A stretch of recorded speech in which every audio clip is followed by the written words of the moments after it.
ପିଲାମାନେ ସବୁଦିନ ଭଳି ଆଜି ମଧ୍ୟ ଗୋଟିଏ ସୁନ୍ଦର ଗପଟିଏ ପଢିବା। ଆଚ୍ଛା କହିଲ ପିଲାମାନେ, ସେ ଗପଟିର ନାଁ କଣ? ସେ ଗପଟିର ନାଁ ହେଉଛି କୁଆ କୋଇଲିର ଗୀତବୋଲା। ପିଲାମାନେ, ତମକୁ ଶୁଣିଲେ ଆଶ୍ଚର୍ଯ୍ୟ ଲାଗୁଥିବ ଯେ କୁଆ କୋଇଲିର ଗୀତବୋଲା। କାଉ କଣ କେବେ ଗୀତ ଗାଏ? କୋଇଲି ତ ମିଠା ସ୍ୱର, ସେ ଗୀତ ଗାଇପାରେ, କିନ୍ତୁ କୁଆ କଣ ଗୀତ ଗାଏ? ପିଲାମାନେ, ଗପଟିକୁ ଆମେ ସିନା ପଢିଲେ ଭଲ ଭାବରେ ଜାଣିବା।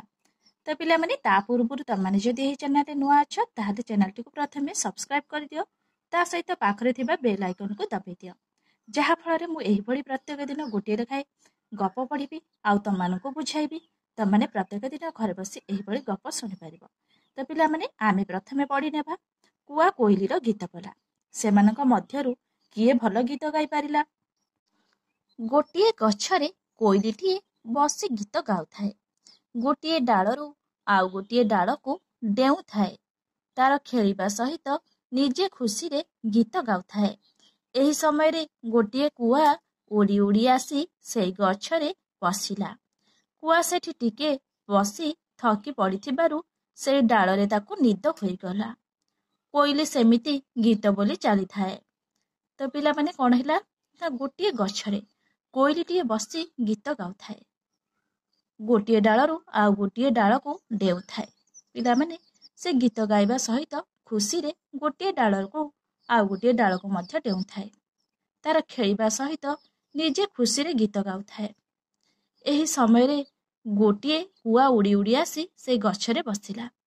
କୁଆ ସେଠି ଟିକେ ବସି ଥକି ପଡ଼ିଥିବାରୁ ସେଇ ଡାଳରେ ତାକୁ ନିଦ ମଧ୍ୟ ହୋଇଗଲା। କୋଇଲି ସେମିତି ଗୀତ ବୋଲି ଚାଲିଥାଏ। ତାପରେ କଣ ହେଲା ପିଲାମାନେ ଦେଖିବା। କିଛି ସମୟ ପରେ କୁଆର ନିଦ ଛାଡ଼ିଗଲା। ସେ ଉଠି ଦେଖିଲା ଯେ କୋଇଲି ସେମିତି ଗୀତ ଗାଉଛି। ସେ କୋଇଲିର ଗୀତକୁ ତାରିଫ କଲା, କାରଣ ତା ଗୀତ ଶୁଣି କୁଆକୁ ଥକା ଲାଗୁଥିଲେ ବି ସେ ଶୋଇ ପଡ଼ିଲା। ହେଲେ ନିଦରୁ ଉଠିବା ପରେ ତା ମନକୁ ଗୋଟିଏ ଖରାପ ଭାବନା ଆସିଲା। କୁଆ ତ ମୂଳରୁ ଖରାପ, ତାକୁ ଭଲ କଥା କେମିତି ଭଲ ଲାଗିବ? ତ ପିଲାମାନେ, କଣ ହେଲା, କୋଇଲି ଯେତେବେଳେ ଏ ଡାଳରୁ ସେ ଡାଳକୁ ଉଡ଼ି ଗୀତ ବୋଲୁଥିଲା, ସେଇ ସମୟରେ କୁଆଟି ଆସିଲା ଆଉ ତାକୁ ଥକା ଲାଗିବାରୁ ସେ ସେଇ ଗଛ ଡାଳରେ ଶୋଇପଡ଼ିଲା। ଆଉ ସେ ଉଠି ଦେଖିଲା ଯେ କୋଇଲି ସେଇଭଳି ଗୀତ ଗାଇ ଚାଲିଛି। ସେ କୋଇଲିର ଗୀତକୁ ବହୁତ ତାରିଫ କଲା, ବହୁତ ପ୍ରଶଂସା କଲା, କାରଣ ତା ଗୀତ ଶୁଣି କୁଆକୁ ଥକା ଲାଗୁଥିଲେ ବି ସେ ଶୋଇ ପଡ଼ିଲା। ହେଲେ ନିଦରୁ ଉଠିବା ପରେ ସେ କଣ କଲା ନା ତା ମନକୁ ଗୋଟିଏ ଖରାପ ଭାବନା ଆସିଲା। କାଉ ତ ମୂଳରୁ ହିଁ ଖରାପ, କୁଆ ତ ମୂଳରୁ ଖରାପ। ପିଲାମାନେ, ତମମାନେ ସବୁ ଜାଣିଛ, ତାକୁ ଭଲ କଥା ବା କେମିତି ଭଲ ଲାଗିବ? ସେ କୋଇଲିର ସୁନ୍ଦର କଣ୍ଠ ବା ସୁନ୍ଦର ଗୀତକୁ ଶୁଣି ବହୁତ ଈର୍ଷା କଲା। ତାପରେ ପିଲାମାନେ, କଣ ହେଲା ଦେଖିବା। ସେ ମନକୁ ମନ ଭାବିଲା, କୁଆ ତ କଳା, କୋଇଲି ବି କଳା, ହେଲେ କୋଇଲି ଭଲ ଗୀତ ଗାଉଛି, ମୁଁ କାହିଁକି ଭଲ ଗୀତ ଗାଇପାରିବିନି? ସେ ଦେଖିଲା ଯେ ସେଇ ଗଛ ମୂଳରେ କେତେ ଗୁଡ଼ିଏ ଗାଈ ଗୋରୁ ସେଇଠି ଶୋଇ ପାକୁଳି କରିବା ସହ ଗୀତ ଶୁଣିବାରେ ବି ମଜଗୁଲ। ତେଣୁ କୁଆ ଭାବିଲା, ଏଇଟା ଗୋଟିଏ ଖୁବ୍ ବଡ଼ ସୁଯୋଗ, ଏଣୁ ସେ ଏଇଠି ଖୁବ୍ ଭଲ ଗୀତ ଗାଇବ। ଏମିତି ଭାବି କୋଇଲି ଟିକେ ଗୀତ ଗାଇଲା ବେଳକୁ କୁଆ ବି ସେମିତି ଗାଇବାକୁ ଲାଗିଗଲା। କୋଇଲି ଟିକେ ସୁର ଧରିଲା ବେଳକୁ କୁଆ ତା ସୁର ଧରିଲା। ହେଲେ କୋଇଲିର ମଧୁର ଗୀତକୁ କୁଆର କର୍କଶ ସ୍ୱର। ତ ପିଲାମାନେ, କଣ ହେଲା, କାଉ ସେଠୁ କଣ ଭାବିଲା, କୁଆ ତ ଦେଖିବାକୁ କଳା। ସେ ନିଜକୁ ନିଜ କହୁଥାଏ, ମୁଁ ତ ନିଜେ ଦେଖିବାକୁ କଳା, କୋଇଲି ବି ଦେଖିବାକୁ କଳା। କୋଇଲି ଯଦି ଏତେ ସୁନ୍ଦର ଗୀତ ଗାଇପାରୁଛି, ତାହେଲେ ମୁଁ କାହିଁକି ଗାଇପାରିବିନି? ସେ ଦେଖିଲା ଯେ ସେଇ ଗଛ ମୂଳରେ କେତେ ଗୁଡ଼ିଏ ଗାଈ ଗୋରୁ ସେଠି ଶୋଇ ପାକୁଳି କରିବା ସହ କୋଇଲିର ଗୀତ ଶୁଣିବାରେ ବି ସେମାନେ ମଜଗୁଲ ହୋଇଛନ୍ତି। ସେମାନେ ବହୁତ ସୁନ୍ଦର ଭାବରେ ଶୋଇକି ସେଠି ସେମାନେ କୋଇଲିର ଗୀତକୁ ଅନୁଭବ କରୁଛନ୍ତି ବା ବହୁତ ସୁନ୍ଦର ଭାବରେ ଶୁଣୁଛନ୍ତି। ତେଣୁ କୁଆ ଭାବିଲା, ଏଇଟା ଗୋଟିଏ ଖୁବ୍ ବଡ଼ ସୁଯୋଗ ମୋ ପାଇଁ, ଏଣୁ ସେ ଏଇଠି ଖୁବ୍ ଭଲ ଗୀତ ଗାଇବ। ଏମିତି ଭାବି କୋଇଲି ଟିକେ ଗୀତ ଗାଇଲା ବେଳକୁ କୁଆ ବି ସେମିତି ଗାଇବାକୁ ଲାଗିଗଲା। କୋଇଲି ଟିକେ ସୁର ଧରିଲା ବେଳକୁ କୁଆ ବି ତା ସ୍ୱରକୁ ଧରିଲା। ହେଲେ କୋଇଲିର ମଧୁର ଗୀତକୁ କୁଆର କର୍କଶ ସ୍ୱର। ପିଲାମାନେ, ତମମାନେ ଶୁଣିଥିବ କୋଇଲି କେତେ ସୁନ୍ଦର ଗୀତ ଗାଏ, ହେଲେ କୁଆ କଣ କରେ ନା କା କା ଏଇଭଳି କର୍କଶ ସ୍ୱର କରେ। ସେ ବା କୋଇଲି ଭଳି କିପରି ସୁନ୍ଦର ଗୀତ ଗାଇପାରିବ? ହେଲେ କୋଇଲିର ମଧୁର ଗୀତକୁ କୁଆର କର୍କଶ ସ୍ୱର। ଏଣୁ କୋଇଲିକୁ କୁଆ କହିଲା, କୋଇଲି, ତୋର ସୁର ବହୁତ ଖରାପ ହୋଇଗଲାଣି, ତେଣୁ ଏଣିକି ଭଲ କରି ଗୀତ ଶିଖିବା ପରେ ତୁ ବାହାରେ ଗୀତ ଗାଇବୁ। ତୁ ମତେ ଦେଖ, ମୋର ଗୀତ ବହୁତ ଭଲ ବୋଲି ମୁଁ ବେଶୀ ଜୋରରେ ଗାଉଛି। ତୁ ମୋଠୁ ଶିଖି ମୋ ଭଳିଆ ଗୀତ ଗାଇବୁ।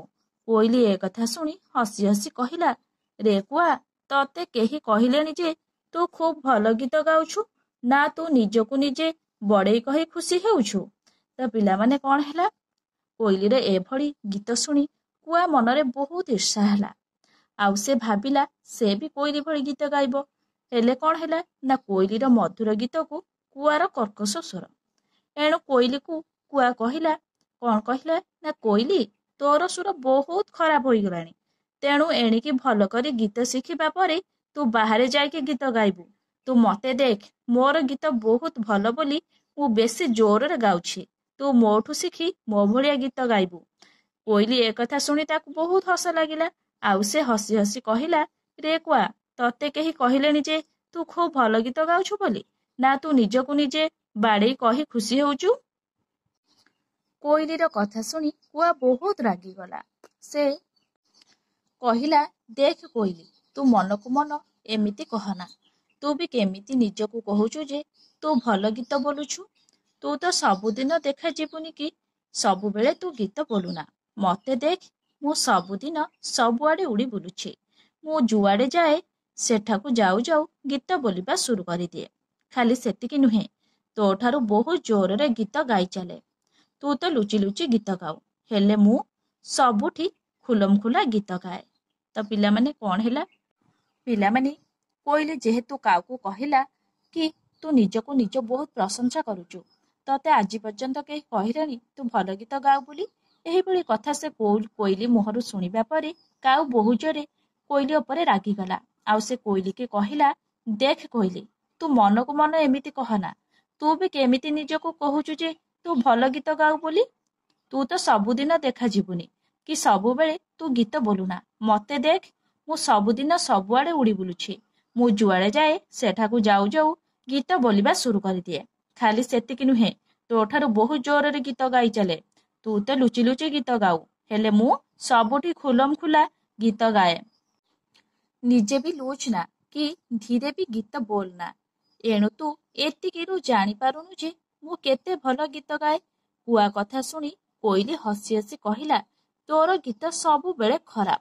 ସେଥିପାଇଁ ତୁ ନିଜେ କେଉଁଠି ଭଲ ଭାବରେ ଗୀତ ବୋଲିବାକୁ ଶିଖିଯା। ତୁ କେଉଁଠି ଯଦି ନ ଶିଖିବୁ, ତେବେ ତୁ ଏତେ ଗୀତ ବୋଲନା। ତ ପିଲାମାନେ କୋଇଲି ଯେତେବେଳେ କୁଆକୁ କହିଲା, କୁଆ ବି ବହୁତ ଜୋରେ କୋଇଲି ଉପରେ ରାଗିଗଲା। ଆଉ କାଉ ବି ତାକୁ କୋଇଲିକି ବହୁତ ଗାଳିଗଲା, ବହୁତ କଥା କହିଲା। ତାପରେ ସେ କହିଲା, ତୁ ତ ଲୁଚି ଲୁଚି ଗୀତ ଗାଉ, ହେଲେ ମୁଁ ସବୁଠି ଖୁଲମ ଖୁଲା ଗୀତ ଗାଏ। ନିଜେ ବି ଲୁଚ ନା କି ଧୀରେ ବି ଗୀତ ବୋଲନା। ଏଣୁ ତୁ ଏତିକିରୁ ଜାଣିପାରୁନୁ ଯେ ମୁଁ କେତେ ଭଲ ଗୀତ ଗାଏ। କୁଆ କଥା ଶୁଣି କୋଇଲି ବି ହସିବାକୁ ଲାଗିଲା, ବହୁତ ଜୋରେ ହସିଲା। ତାପରେ କହିଲା, କାଉକୁ କଣ କହିଲା ପିଲାମାନେ କୋଇଲି, ନା ତୋର ଗୀତ ସବୁବେଳେ ହିଁ ଖରାପ। ସେଥିପାଇଁ ତୁ ନିଜେ କେଉଁଠି ଭଲ ଭାବରେ ଗୀତ ବୋଲିବାକୁ ଶିଖିଯା। ତୁ କେଉଁଠି ଯଦି ନ ଶିଖିବୁ, ତେବେ ତୁ ଏତେ ଗୀତ ବୋଲନା। ପିଲାମାନେ ଏହିଭଳି ଦୁଇ ଜଣଙ୍କ ମଧ୍ୟରେ କଳି କଜିଆ ଲାଗି ରହିଲା। ତାପରେ ପିଲାମାନେ ଦେଖିବା କାଉ କୋଇଲି ଭିତରେ କଣ ହେଲା। କୋଇଲିର କଥା ଶୁଣି କୁଆ ରାଗିଗଲା। କୋଇଲିକୁ କହିଲା, ଏଇଠି ଗଛ ତଳେ ଏତେ ଗାଈ ଗୋରୁ ଶୋଇଛନ୍ତି। ଚାଲ ସେଠିକି ଗୋଟିଏ ବଡ଼ ବଳଦକୁ କହି ଆସି ଏଇଠି ଦି ଜଣ ଯାକ ଗୀତ ବୋଲିବା। ତାପରେ ତାକୁ ପଚାରିବା ଯେ କିଏ ଭଲ ଗୀତ ବୋଲିଲା। କୁଆ କଥା ଶୁଣି କୋଇଲି କହିଲା, ହଉ ଚାଲ। କୁଆ କୋଇଲି ଦି ଜଣ ଯାକ ଗୋଟିଏ ବଳଦକୁ କହିଲା, ଆମେ ଦି ଜଣ ଏବେ ଗୀତ ଗାଉଛୁ। ଆମ ଦୁଇ ଜଣଙ୍କ ଭିତରେ କିଏ ଭଲ ଗୀତ ଗାଉଛି ତୁମେ ଠିକ୍ କହିବ। ଏ କଥାରେ ବଳଦ ବି ରାଜି ହେଲା। ପିଲାମାନେ ଏହିଭଳି ଭାବରେ କାଉ ଓ କୋଇଲି ନିଜର ସ୍ୱରକୁ ନେଇ ଝଗଡ଼ା ଲାଗିବା ପରେ ହଠାତ୍ କାଉ କୋଇଲିକୁ କହିଲା, ଚାଲେ ଗଛ ମୂଳରେ ଅନେକ ଗାଈଗୋରୁ ଶୋଇଛନ୍ତି। ଚାଲ ସେଇଠି ଗୋଟିଏ ବଡ଼ ବଳଦକୁ କହି ଆସି ଏଇଠି ଦି ଜଣ ଯାକ ଆମେ ଗୀତ ଗାଇବା। ତାପରେ ତାକୁ ପଚାରିବା ଯେ କିଏ ଭଲ ଗୀତ ବୋଲିଲା। କୁଆ କଥା ଶୁଣି କୋଇଲି କହିଲା, ହଉ ଚାଲ ଯିବା ସେଠିକୁ। ତାପରେ ଦୁଇ ଜଣ ଯାକ ସେଠାକୁ ଗଲେ। ଆଉ ଯାଇ ବଳଦକୁ କହିଲେ, ଆମେ ଦି ଜଣ ଯାକ ଏଠି ଗୀତ ଗାଉଛୁ। ଆମ ଦୁଇ ଜଣଙ୍କ ଭିତରେ କିଏ ଭଲ ଗୀତ ଗାଉଛି ତୁମେ ଠିକ୍ କହିବ। ଏ କଥାରେ ବଳଦ ବି ରାଜି ହୋଇଗଲା। ତାପରେ ପିଲାମାନେ ଦେଖିବା ସେମାନେ ଦୁଇ ଜଣଙ୍କ ମଧ୍ୟରୁ କିଏ ଭଲ ଗୀତ ଗାଇଲା। ଆଗେ କୁଆ ଗୀତ ବୋଲିଲା। ତାର ଗୀତ ଶୁଣି ସବୁ ଗାଈଗୋରୁ ହସିଲେ। ଗାଈ ଗୋରୁଙ୍କର ହସ ଦେଖି କୁଆ ବହୁତ ଖୁସି ହୋଇ କହିଲା, ଦେଖ କୋଇଲି, ମୁଁ ଭଲ ଗୀତ ବୋଲିଲି ବୋଲି ସଭିଏ ମୋ ଉପରେ ଖୁସି। ତାପରେ କୋଇଲି ଗୀତ ବୋଲିଲା। କୋଇଲିର ଗୀତ ଶୁଣି ସବୁ ଗାଈଗୋରୁ ଚୁପ୍ ହୋଇଗଲେ। କୋଇଲି ସେମିତି ଗୀତ ବୋଲୁଥାଏ ଏବଂ ସବୁ ଗାଈଗୋରୁ ଚୁପ୍ ହୋଇ ଗୀତର ମଧୁରତାକୁ ଅନୁଭବ କରି ଚାଲିଲେ। ଏସବୁ ଦେଖି କୁଆ ବହୁତ ବିଗିଡ଼ିଗଲା ଏବଂ କହିଲା, ହେ କୋଇଲି, ତୋର ସେତିକି ଥାଉ, ତୋର ବହୁତ ହୋଇଗଲାଣି। ଏବେ ଚାଲ ପଚାର। ମୁଁ ଗାଇଲା ବେଳେ ସଭିଏ ହସୁଥିଲେ, ହେଲେ ତୁ ଗାଇଲା ବେଳେ ସଭିଏ ଚୁପ୍ ହୋଇଗଲେ, ଦେଖିଲୁ ତ? ପିଲାମାନେ ସେମାନେ ଦୁଇଜଣ ଯେତେବେଳେ ଗୀତ ବୋଲିବାକୁ ବାହାରିଲେ, ସେମାନଙ୍କ ମଧ୍ୟରୁ ପ୍ରଥମେ କୁଆ ଗୀତ ବୋଲିଲା। ତାର ଗୀତ ଶୁଣି ସବୁ ଗାଈଗୋରୁ ହସିଲେ। ପିଲାମାନେ ହସିଲେ କାହିଁକି? ଯେହେତୁ କୋଇଲିର ସ୍ୱର ବହୁତ ସୁନ୍ଦର ଆଉ କାଉର ସ୍ୱର ବହୁତ ଖରାପ, ସେଥିପାଇଁ କାଉ ଯେତେବେଳେ ଗୀତ ବୋଲିଲା, ତାର ଗୀତକୁ ଶୁଣି ସବୁ ଗାଈଗୋରୁମାନେ ହସିଲେ। ଗାଈ ଗୋରୁଙ୍କର ହସ ଦେଖି କୁଆ ବହୁତ ଖୁସି ହୋଇ କହିଲା, ଦେଖ କୋଇଲି, ମୁଁ ଭଲ ଗୀତ ବୋଲିଲି ବୋଲି ସଭିଏ ମୋ ଉପରେ ଖୁସି ହୋଇଗଲେ। ତାପରେ କୋଇଲି ଗୀତ ବୋଲିଲା।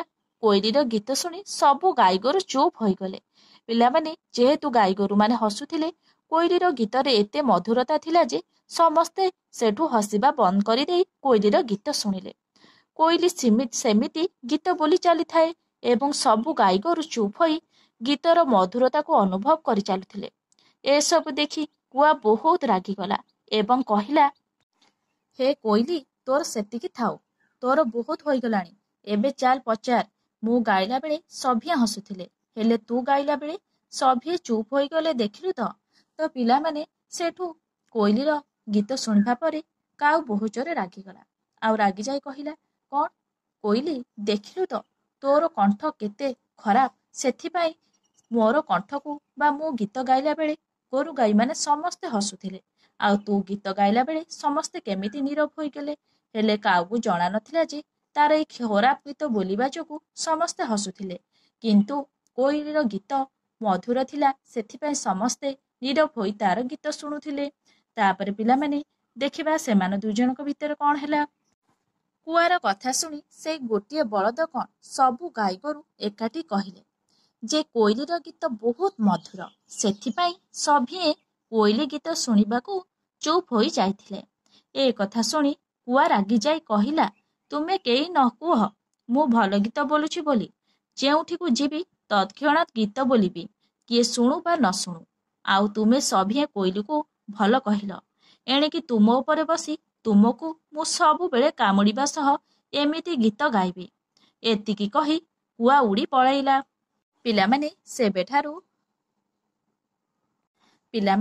ସେବେଠାରୁ କାଉର କୋଇଲି ଏବଂ ଗୋରୁ ଗାଈମାନଙ୍କ ଉପରେ ବହୁ ଜୋର ରାଗ ଥାଏ। ସେ ଯେଉଁଠି ବି ଗୋରୁ ଗାଈମାନଙ୍କୁ ଦେଖେ, ପଡ଼ିଆରେ ହଉ ବିଲରେ ହଉ, ସଙ୍ଗେ ସଙ୍ଗେ କାମୁଡ଼ିବାକୁ ଲାଗିଯାଏ।